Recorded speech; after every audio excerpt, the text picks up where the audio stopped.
The thick mahogany desk felt solid beneath my fingertips, a stark contrast to the flimsy paper I was signing. Across from me, David, my ex-fiancé, shifted in his seat, his expensive suit looking a little too tight, a little too shiny. He was pleading, his voice a low whine. I remembered all too well he didn't recognize me. How could he? 3 months. 3 months ago, I was a different person, scarred and desperate. Now, I sat in this opulent office, the CEO of the bank that held the mortgages on his family's home. I remembered his words, smooth and convincing, talking about our future as I signed away my financial stability for his debts. He disappeared the next day with her. The car accident came after, a twisted metal shell that should have killed me. Instead, it brought the fire that burned away the old scars, revealing a face I'd never known. It also unlocked a forgotten inheritance, a key to a world I'd only dreamed of. My pen pressed down, authorizing the repossession. David kept talking, oblivious. A subtle smile touched my lips. This was just the beginning of what you owe me. My life before felt like a series of bad hands dealt by people who claimed to love me. There were four main ones, the ones who twisted the knife deepest. First, David, my ex-fiancé. He came into my life like a knight, or so I thought. He saw past the burn scars that had defined me since I was 5, the ones that crisscrossed the left side of my face, a constant physical reminder of an accident I barely remembered. Growing up, those scars were a barrier, pushing people away, leaving me isolated.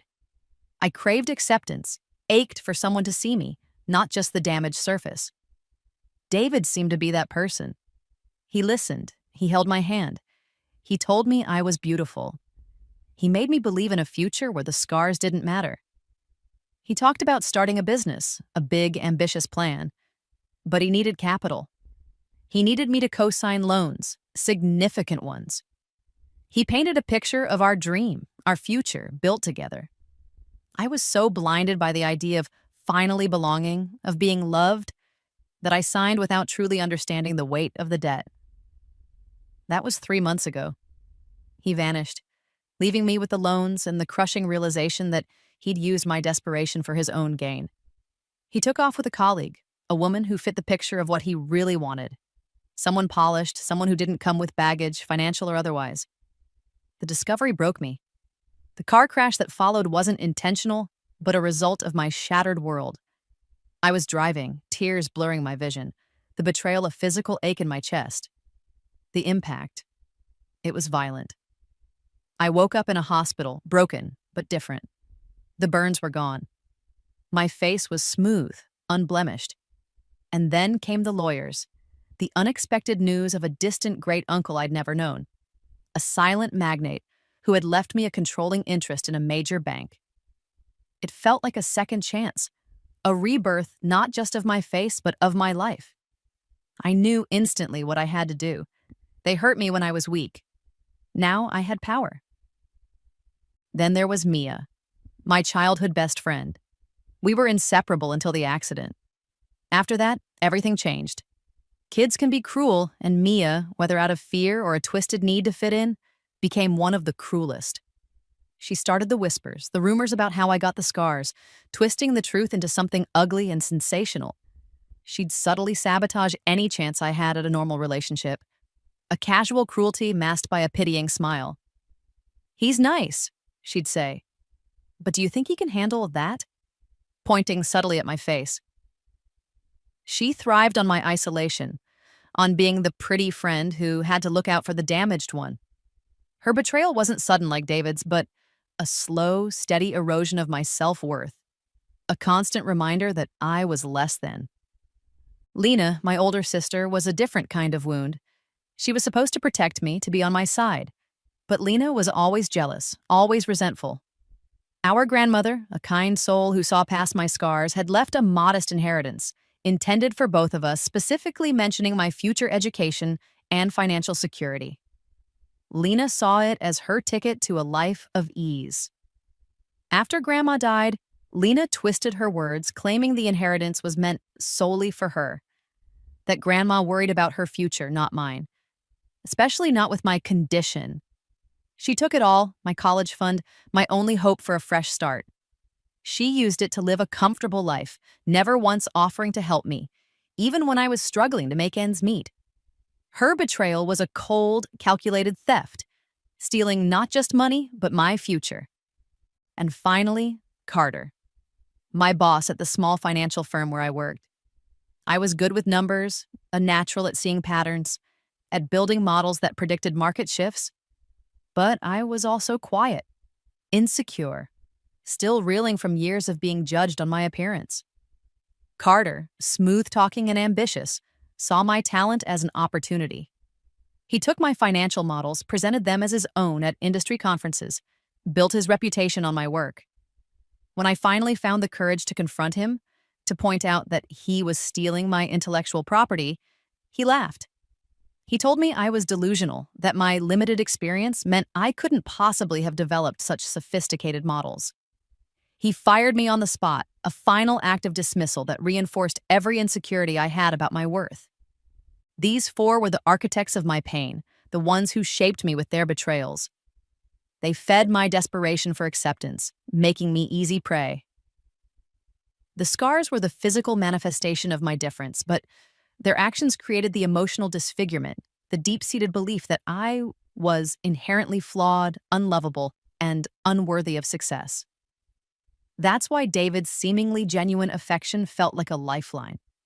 He saw past the surface, or so I thought. The night he asked me to co-sign the loans, we were at his place, candles flickering, soft music playing. He held my hands, his thumbs gently tracing the lines on my scarred cheek. "This doesn't matter," he'd whispered, his eyes full of what I desperately wanted to believe was love. "What matters is us, our future." He talked about the business, about how this loan would be the foundation of our life together, how once it took off, we'd be set, finally free to build the life we dreamed of. Marriage felt imminent, a certainty. He made me feel seen, valued, loved in a way I hadn't felt since before the accident. I signed the papers, my heart full of hope, a hope that shattered when I found the emails, the hushed phone calls, the undeniable evidence of his affair and his plan to leave me with the crippling debt. It wasn't just the money, it was the cruel manipulation of my deepest vulnerability, my desperate need for acceptance. The car accident was a blur of pain and fear, a moment where I truly believed my life was over. But instead of an ending, it was a beginning. The physical healing was a miracle. The scars gone, replaced by smooth, flawless skin. The inheritance, a twist of fate I never saw coming. My great-uncle, a man I'd never met, had apparently followed my life from afar, impressed by my resilience, my quiet determination. He saw the potential that others had overlooked. He didn't just leave me money, he left me power, a controlling interest in a major bank. Suddenly, I had the means, the platform, and the anonymity of a new face to finally confront the ghosts of my past. I wasn't the scarred, desperate girl anymore. I was Miss Reynolds, a woman with a new face and a long memory.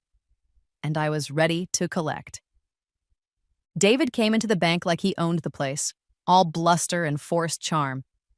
He was looking for loan extensions, his business, the one he'd built on my co-signed debt, floundering. He didn't recognize me, of course. Why would he? I was Miss Reynolds now, the cold, efficient banker he'd been scheduled to meet. I sat across from him, my face a mask of professional sympathy, listening to his well-rehearsed story of unforeseen circumstances and temporary setbacks. He talked about his dreams, his vision, the same dreams he'd sold me just months ago. It made my stomach turn, but I kept my expression neutral. I was playing the passive role, the understanding bank representative. "I understand your situation, Mr. Miller," I said, my voice calm and even. "We'll look into what we can do." He seemed relieved, falling for the act completely. He had no idea the wheels were already in motion. My secret countermove was already well underway. The moment I learned he was coming to my bank, I set my team to work. Not just looking at his loan here, but digging into all his outstanding debts. I used my resources, my connections, to quietly purchase every single one of his loans from other institutions. Every cent he owed, he now owed to me. While that was happening, I had my private investigators digging into his business practices. It didn't take long to confirm my suspicions. David wasn't just bad at business, he was a con artist, moving debt around, finding new unsuspecting people to prop up his failing ventures. And the worst part? He was doing it again. He had a new girlfriend, a bright-eyed woman who clearly saw him as her ticket to a better life. He was selling her the same dream, the same promises, setting her up to be his next financial casualty. I decided to accelerate the timeline. I invited David and his new girlfriend, a woman named Sarah, to a special client dinner. It was held at one of the city's most exclusive restaurants, a place David would normally only dream of.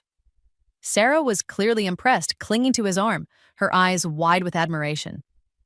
David was preening, puffing up his chest, completely oblivious to the trap he was walking into. Throughout the dinner, I maintained my persona as Ms. Reynolds, the gracious, successful banker. I steered the conversation subtly, asking Sarah about her background, her aspirations. Then, I started dropping hints, small, seemingly innocent questions about business partnerships and financial transparency.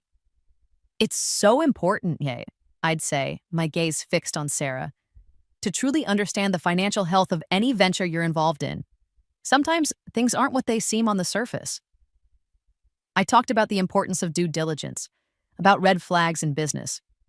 I could see the subtle shift in Sarah's expression, the flicker of doubt in her eyes. I wasn't revealing anything concrete, just planting seeds of unease. David, meanwhile, was more interested in me, and he kept complimenting my dress, my everything. He didn't see his ex-fiancée, the girl with the scars he'd abandoned. He saw a beautiful, successful woman who controlled his financial future. His attempts at charm became increasingly inappropriate. He leaned in close, his voice a low murmur, suggesting we discuss his situation more privately, perhaps back at his place after dinner. It was disgusting, a crude reminder of his true nature. I smiled coolly, politely deflecting his advances. "All business matters will be handled through official channels, Mr. Miller," I said, my voice firm, the professional mask back in place. He still didn't get it. The public fallout came a week later at a financial review meeting at the bank. David was there, along with his lawyer and, surprisingly, Sarah. She sat a little apart from him, her expression guarded. David started his usual song and dance about needing more time, more flexibility. That's when I cut him off. "Mr. Miller," I said, my voice ringing through the boardroom, "your situation is unique." I paused, letting the tension build. "As of this morning, through various acquisitions, I now hold all of your outstanding debts." The color drained from his face. His lawyer sputtered. Sarah's eyes widened, looking from me to David, a dawning horror on her face. "Furthermore," I continued, my gaze fixed on David, "my team has uncovered compelling evidence of fraudulent business practices, including the misrepresentation of assets and the intentional offloading of debt onto unsuspecting parties." I didn't need to name the party. Sarah gasped, pushing her chair back. She stood up, her eyes blazing at David. "You are doing it again!" she cried, her voice trembling with rage. She turned and walked out, leaving David stunned and alone. He finally looked at me, really looked at me, his eyes scanning my face, my hair, my clothes. A flicker of recognition, then disbelief, then horror crossed his features. "You," he whispered, the word barely audible. "It's you." The mask of professional sympathy dropped. I let him see the cold, hard truth in my eyes. "Yes, David. It's me." He started to beg, rambling about how he was desperate, how he never meant to hurt me, how the money was the only thing that mattered to his family. He still didn't acknowledge the betrayal, the emotional damage. "Please," he choked out, "mercy." I leaned forward, my hands clasped on the desk. "Mercy?" I repeated, my voice dangerously soft. "You want mercy? After what you did?" I stood up, walking to the window, looking out at the city skyline. "I'm not going to ruin you overnight, David. That would be too kind." I turned back to him, a small, predatory smile playing on my lips. "I'm going to offer you a fair deal, a repayment plan structured over the next 6 months. You'll liquidate your assets, sell off everything you can. It will be tight, very tight." He looked confused, a glimmer of hope in his eyes. he still didn't understand. This wasn't just about repayment. The terms were designed to strip him bare, to leave him with nothing. He'd be chasing payments, scrambling to survive, for the next 6 months, at the end of which he would be financially annihilated. He agreed, relief flooding his face. He thought he'd dodged a bullet. He had no idea I'd just handed him the gun. The final twist in his loop came later that day. An anonymous package containing all the evidence of his fraud was delivered to the appropriate authorities. Let the legal system finish what I started. David Miller was just the first. Mia and Lena's high-end boutique was exactly as I imagined.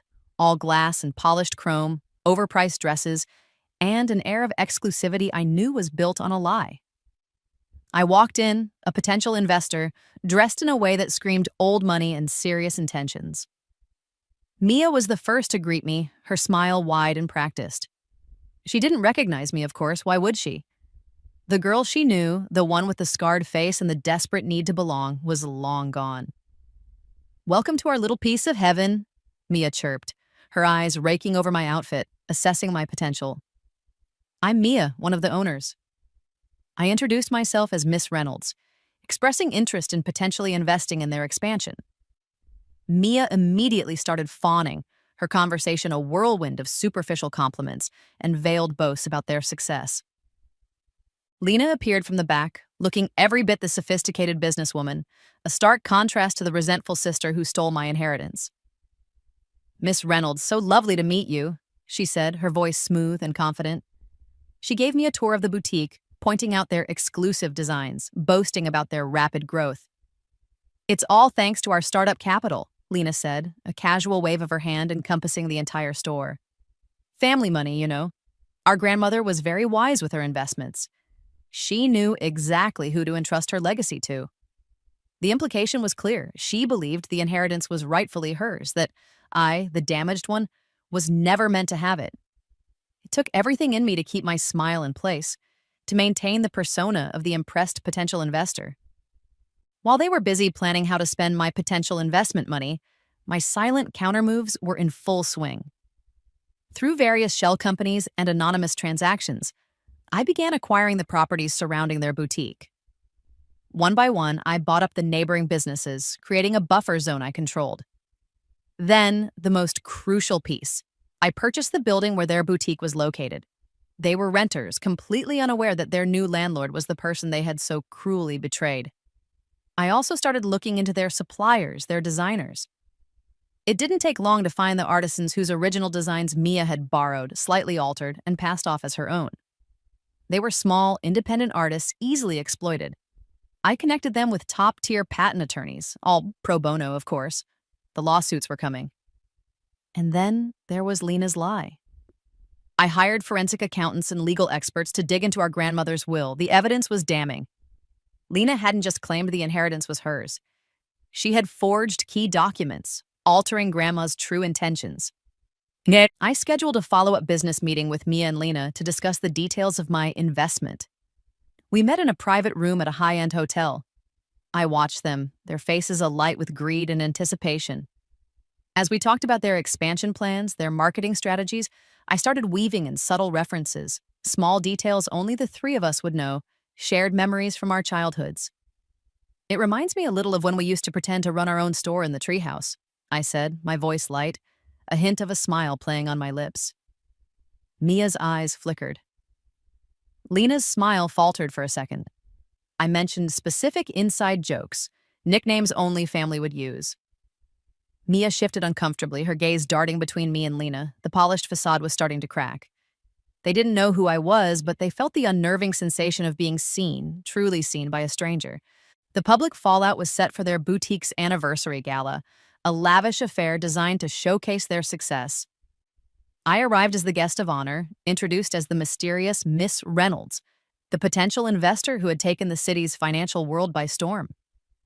Mia and Lena beamed, basking in the attention, completely unaware that their carefully constructed world was about to implode. I took the stage, a microphone in my hand, the spotlight on me. "Thank you, Mia and Lena, for inviting me to celebrate your success," I began, my voice clear and strong. I spoke about ambition, about building dreams. Then, I dropped the first bomb. As some of you may know, I've recently acquired several properties in this neighborhood, including, as of last week, this very building. A ripple went through the crowd. Mia and Lena exchanged panicked glances. Effective immediately, I announced, my voice unwavering. The rent for this establishment will be increasing by a significant margin. Gasps from the audience. Mia paled, her eyes wide with fear, but I wasn't finished. Building a successful brand requires originality, creativity, and respecting the work of others. I gestured to the back of the room.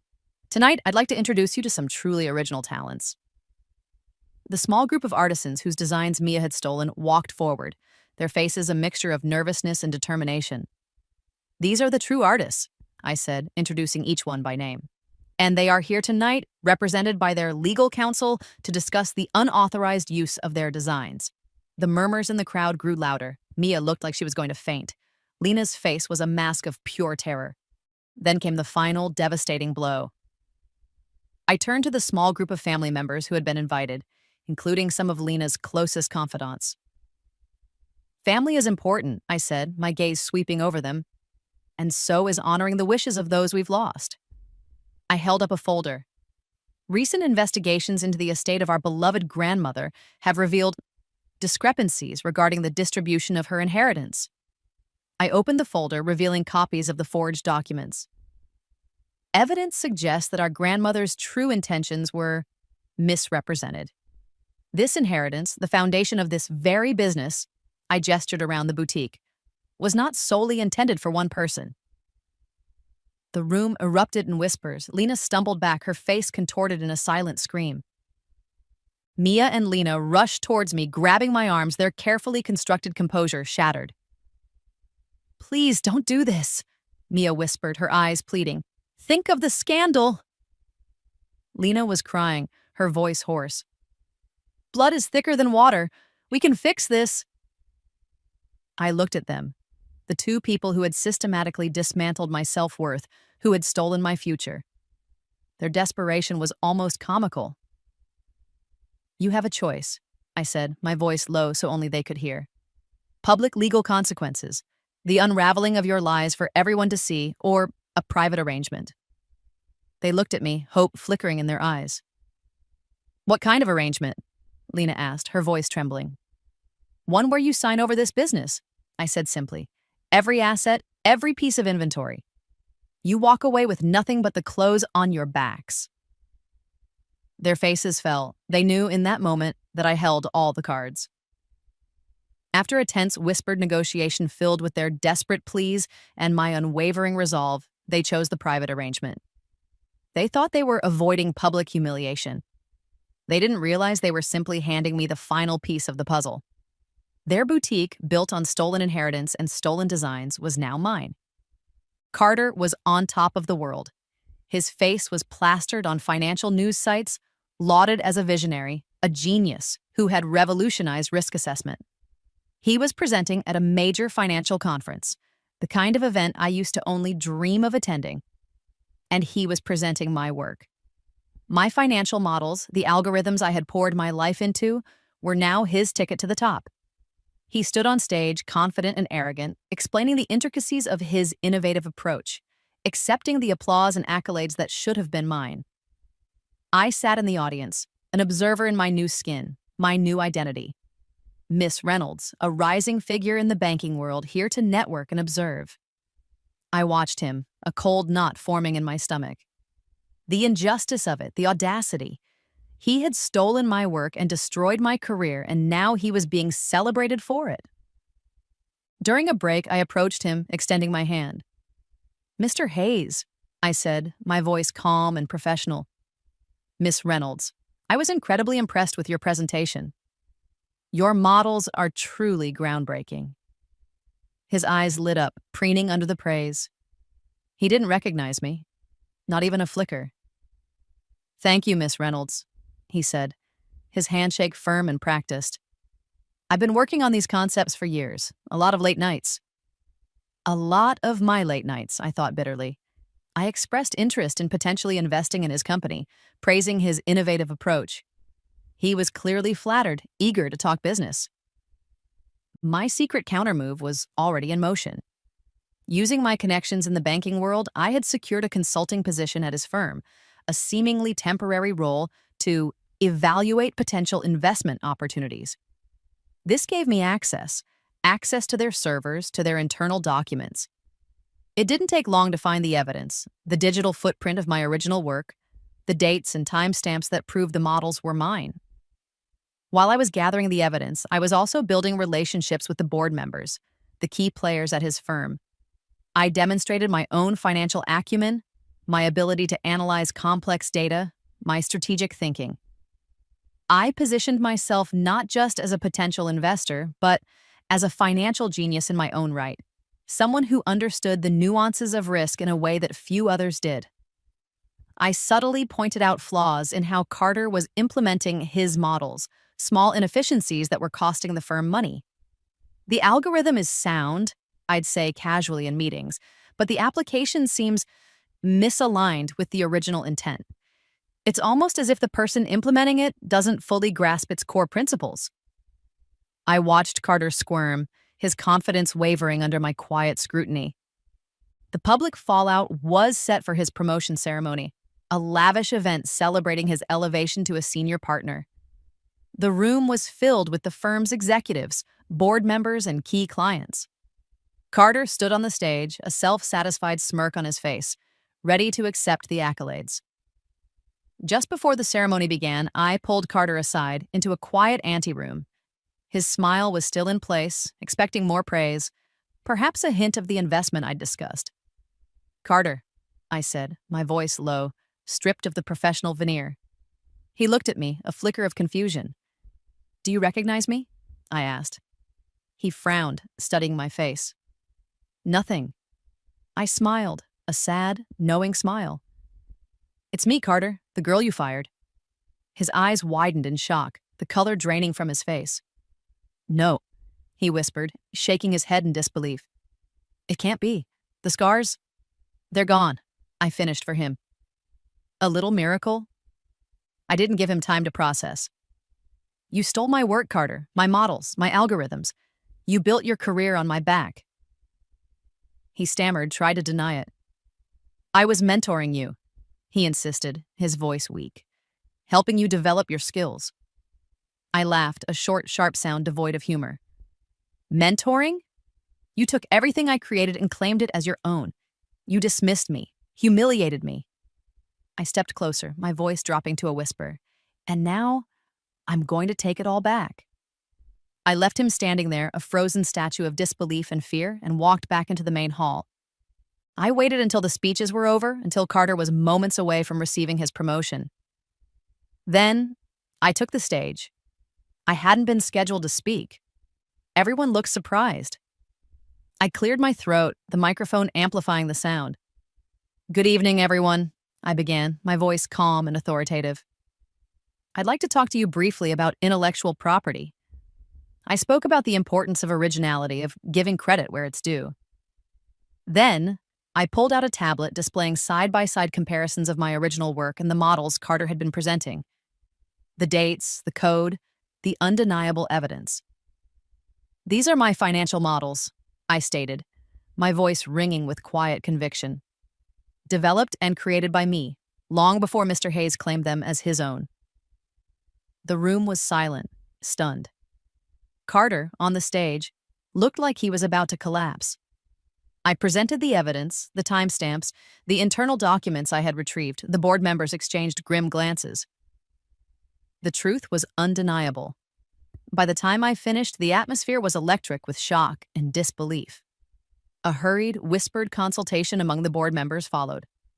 Then, the chairman stepped forward. "Miss Reynolds," he said, his voice strained, "in light of this compelling evidence, the board has made a decision."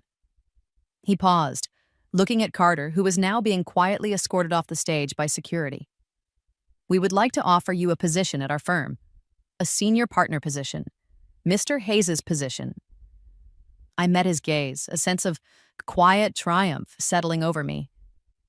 "I accept," I said simply. Carter was pleading from the doorway, his voice hoarse. It was a misunderstanding. I can explain. I didn't look at him. My focus was on the future, on the career that was rightfully mine. I had taken back what was stolen, and in doing so, I had ensured that Carter Hayes's financial career was over. My revenge felt complete, a carefully orchestrated symphony of their own making. The banking gala was a dazzling display of wealth and power. I stood on the podium, accepting the award, the applause washing over me. The articles had been circulating for weeks, detailing the rise of the mysterious Miss Reynolds, the heiress who had quietly revolutionized the industry. My new face, my new name, were now recognized, celebrated. The details of my story had started to leak. The unexpected inheritance, the dramatic acquisition of a controlling interest in a major bank, my ruthless efficiency in turning around struggling assets. David, Mia, Lena, and Carter, they all saw the articles. They saw my face, the face they had never known, and connected the dots. The timing of my rise, the specific details of the businesses I acquired, the subtle hints in my public appearances, it all clicked into place. They realized the girl they had betrayed, the one they thought was broken and irrelevant, was now the woman who held their fates in her hands. They learned the extent of my power. It wasn't just the bank. It was a vast financial empire, built on my uncle's hidden wealth and my own strategic maneuvers. They learned that my uncle wasn't just a silent partner. He was a banking magnate who had recognized my innate understanding of finance, nurturing it from afar. And they learned the truth about my rebirth. The accident wasn't just any accident. It was a multi-car pileup on a remote highway, a scenario that should have left no survivors. My uncle, through his vast resources, had ensured I received experimental medical treatment, procedures that not only healed my physical wounds, but, almost unbelievably, erased the burn scars that had tormented me for so long. My survival, my transformation wasn't just luck. It was a deliberate, costly intervention. The messages started coming in, tentative at first, then increasingly desperate.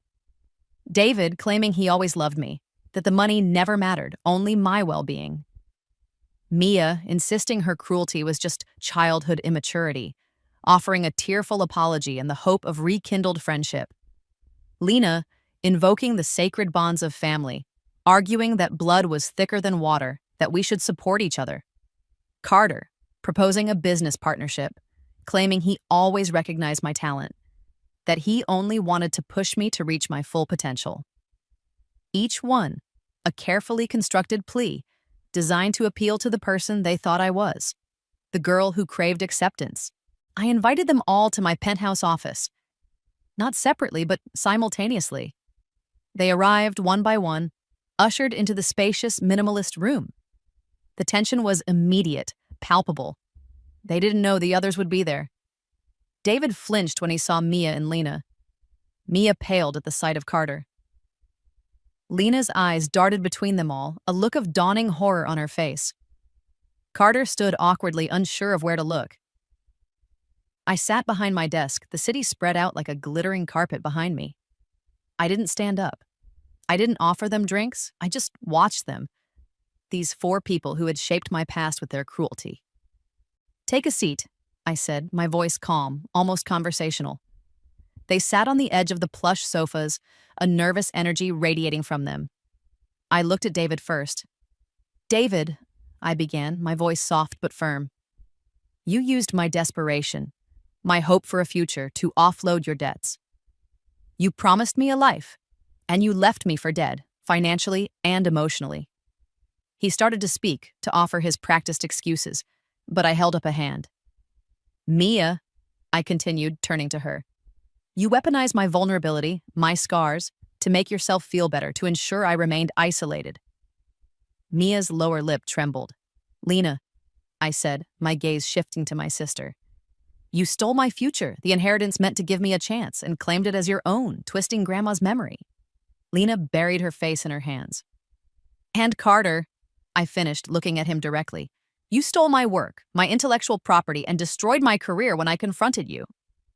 I spoke of the girl they had hurt, the one who was so desperate for acceptance, so broken by their betrayals. I didn't hide my past weakness, the painful truth of how much I had craved their validation. I let you do it, I admitted, my voice raw with the memory. I was so blinded by my own need, I couldn't see what you were doing. I paused, letting the weight of my words settle in the silent room. Now, I said, my voice hardening, I hold all the cards. I could, with a single phone call, ensure that each of your lives is systematically dismantled. Financially, socially, professionally. Their eyes widened, fear replacing the last vestiges of their carefully constructed apologies. They started talking over each other, a chorus of desperate justifications, half-hearted apologies, and promises of change. David swore he'd repay every cent. Mia sobbed about how much she regretted her actions. Lena pleaded with me to remember we were family. Carter insisted he could be an asset, a valuable partner. I listened, my expression unreadable. When they finally fell silent, exhausted by their own pleas, I spoke. My voice was quiet, but it filled the room, silencing the lingering echoes of their desperation. No, I said.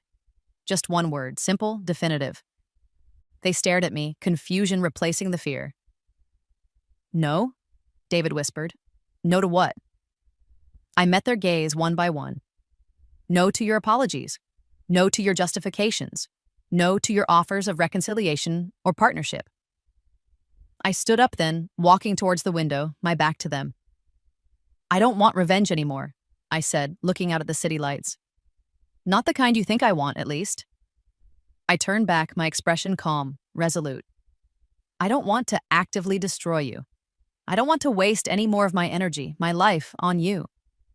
I paused, letting the finality of my words sink in. What I want is for you to become irrelevant to my story. I wasn't seeking their ruin, not anymore. Their power over me was gone. They no longer had the ability to hurt me, to define me. They were just people from a past life, a chapter I was closing. You are dismissed, I said, my voice leaving no room for argument. Permanently. I watched them go, their shoulders slumped, their faces etched with the realization that their power was gone, and their pleas had fallen on deaf ears. There would be no reconciliation, no forgiveness, and no further direct acts of revenge. They were simply out of my life. A year later, the sand is warm beneath my bare feet. The sun dips below the horizon, painting the sky in shades of orange and purple. I walk along my private beach, the sound of the waves a peaceful constant. So much has changed in a year. The thirst for revenge, once a burning fire in my gut, has faded. It didn't bring the lasting satisfaction I thought it would. The real healing came from moving forward, from building something new. I've established a foundation, funded by my own wealth, dedicated to providing reconstructive surgery and support for burn victims, especially children. It's a way to honor the past without being trapped by it. I've also found genuine connections, friendships built on mutual respect and shared interests, not on my desperate need for acceptance. My phone buzzes. It's my assistant calling about a promising new financial model I've been developing. We talk numbers, projections, the thrill of building something innovative. It's a good feeling, a sense of purpose that has nothing to do with the past. I hang up, my mind still buzzing with possibilities. As I walk further down the beach, I see her. A young woman, sitting alone on the sand, her face partially hidden by her hands. I can see the faint lines of scars on the side of her face. My heart aches, a familiar, dull ache. I approach her slowly, my steps quiet on the sand. I don't offer pity, just a quiet presence. I sit beside her, a comfortable distance between us. We talk, small talk at first, about the sunset, the beauty of the ocean. She tells me about her struggles, the difficulties she faces because of her scars, the financial burdens that feel insurmountable. It's like looking into a mirror of my past self. I could offer her money, solve her immediate problems with a simple transfer. But I know now that money isn't always the answer. It can provide comfort, opportunities, but it can't heal the deeper wounds. Instead, I tell her about my foundation, about the resources available. I offer her mentorship, a chance to learn, to build her own future, to find her own strength. I see a flicker of hope in her eyes, a spark of possibility.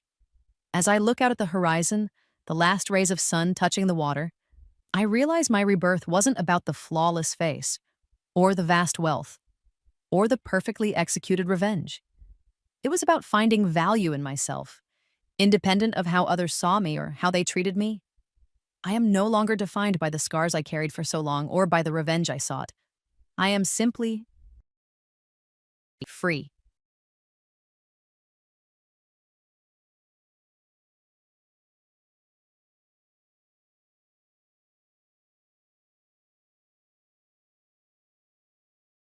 Thinking of you, just saw a random video of a woman who goes around and draws people in public settings.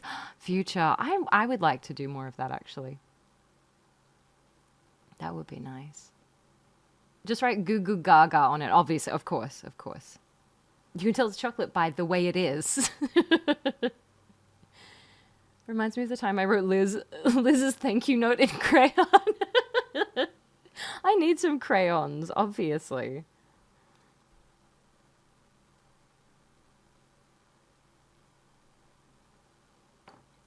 There. Come on, that looks like a kid did it, right?